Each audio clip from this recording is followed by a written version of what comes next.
Hello, Carly here from Carly's. Doing my daily Whole30 check-in.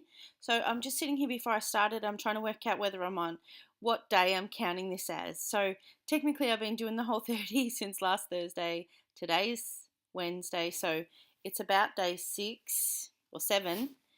Um, but I've had to restart a couple of times, and really I should probably have restarted today. So it's not that I'm breaking it; it's that it's school holidays, and we've eaten out a couple of times, and it's so hard. I ate a hollandaise sauce that when I googled the ingredients, it should have been fine, but it was a store bought one, and I definitely had a reaction. So I'm like, damn, but I'm not counting that as a fail as such. I'm just keeping on keeping on, but I'll see how I feel after a few weeks. So I'm feeling good. I wasn't eating too badly before I started, so I feel like I'm starting to get the benefits of the the Whole30 already that I know are coming. Or maybe I'm just like imagining it because I know.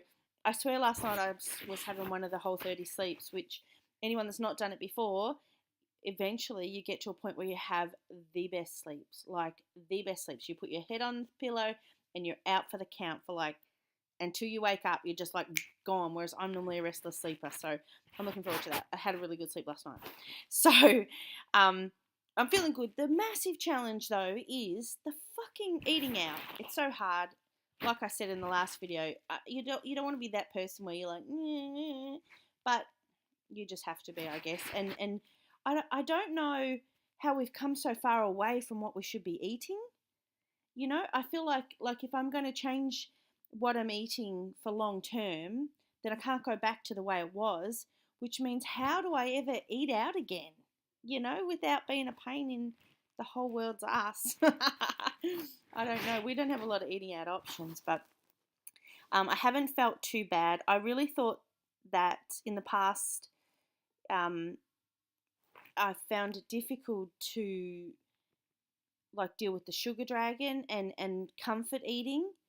And this time I sort of resigned myself to um, that I want to lean on the Whole30 to change that, to like really break free. And like this is my third one, and it's taken me quite a few years to do that. That new year, new me. No, that's not how it's worked for me. It's like new decade, new me. It takes a while for me to learn these things, but and I might not even get it fully on this one, but I'm always trying to improve, and I guess that's all you can do. But I would love to hear how everybody else is going, and whether you think I should just. Am I on day one again? I don't want to just start on day one over and over. I actually wrote a blog about this last time.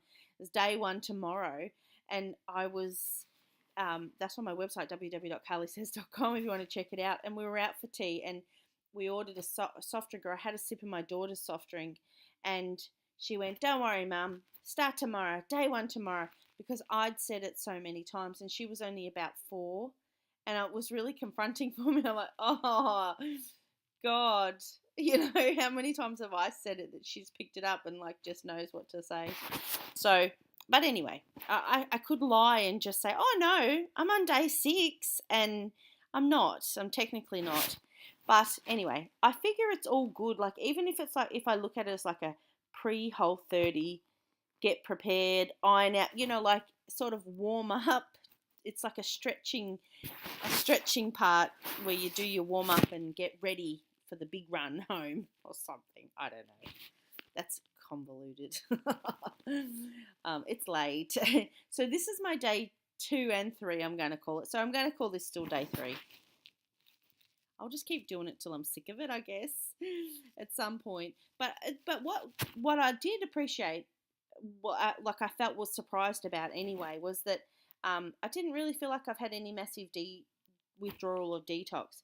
But the few times when I have eaten things, like when I had the hollandaise, I was like, something's not right. My face just like went really red, like it used to randomly, and I didn't know why.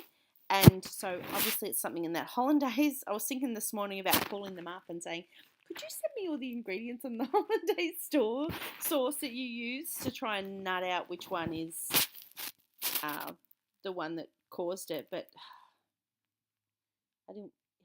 you know, I feel awkward about doing that. Like, oh, I don't want to. I'm embarrassed, or I don't know. I just didn't want to be a pain in their ass. Like, that's an annoying thing to do that I shouldn't be asking them. It's silly. If someone rang me and asked me that, I'd be like, yeah, no worries, take a photo, text it. Anyway, so haven't had any real massive other epiphanies as yet. Just that I'm Oh, well, something that I'm waiting to see if it's a problem. You know what? Here's my tip.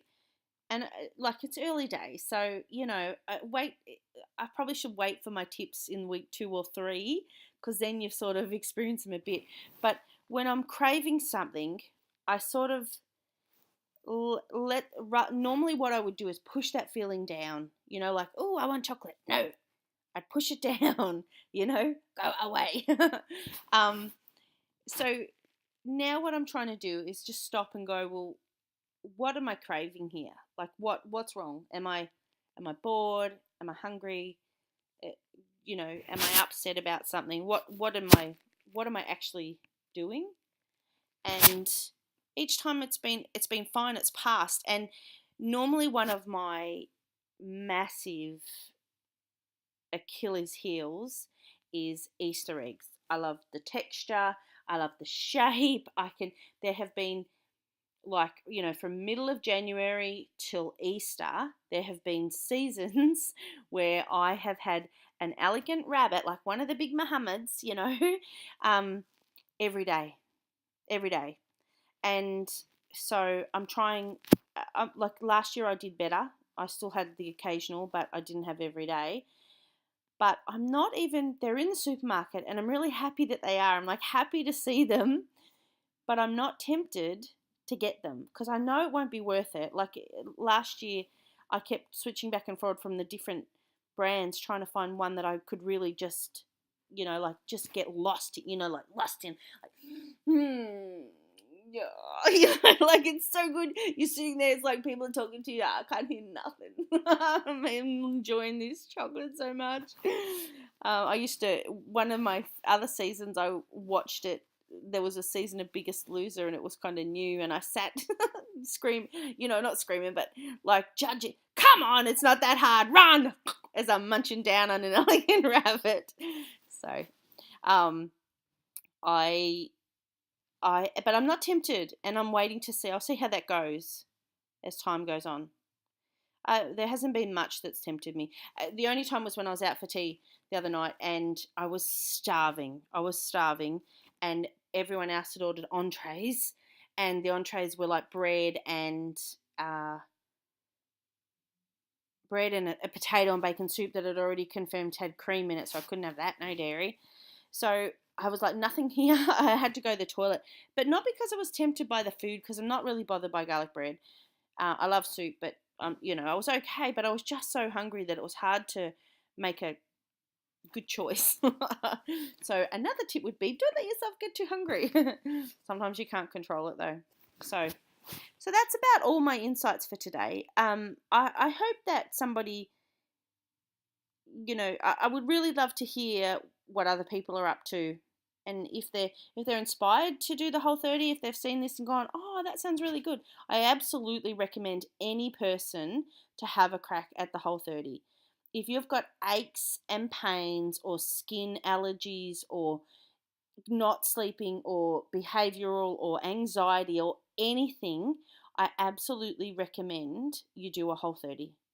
The book is called It All Starts With Food, and I 100% agree with it. Like 100%. I know that. I'm like, for my own self, definitely I know that. So I invite you to test the theory for 30 days yourself. And I'm not getting any commission from Whole30, sadly. So I'll be back again tomorrow. I'd love to hear where you're up to and what you're doing. Until then, I'll see ya. Peace out.